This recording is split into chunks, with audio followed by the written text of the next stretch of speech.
अस्सलामुअलैकुम सामीन। 26 जुमादल उला है, 31 दिसंबर है। ख़बर का उन्वान है, एक और जैन और मोहम्मद याकूब के घर पर छापामार कार्रवाई। ख़बर थोड़ी तफसील से सुन लें। कानपुर के इत्र कारोबारी पीयूष जैन पर कार्रवाई करने के बाद महकमा इनकम टैक्स ने अब पुष्पराज जैन और मोहम्मद याकूब के मकान पर छापामार कार्रवाई की है।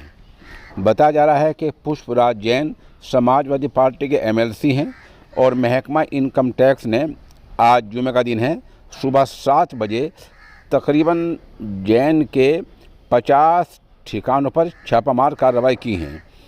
पुष्पराज जैन भी कन्नौज के रहने वाले हैं और इत्र के कारोबारी हैं।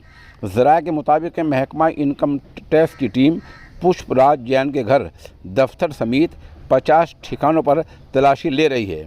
महकमा इनकम टैक्स की टीमों ने उत्तर प्रदेश ही नहीं बल्कि दीगर रियासतों में भी छापा मारा है। शुरुआती जानकारी में टैक्स चोरी के इल्ज़ाम में ये छापामार कार्रवाई बताई जा रही है।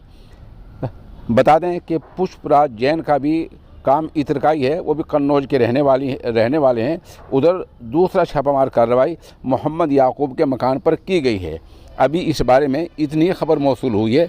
जैसे जैसे खबर अपडेट होगी हम आपको इत्तला देते रहेंगे। आप हमारे साथ बने रहें।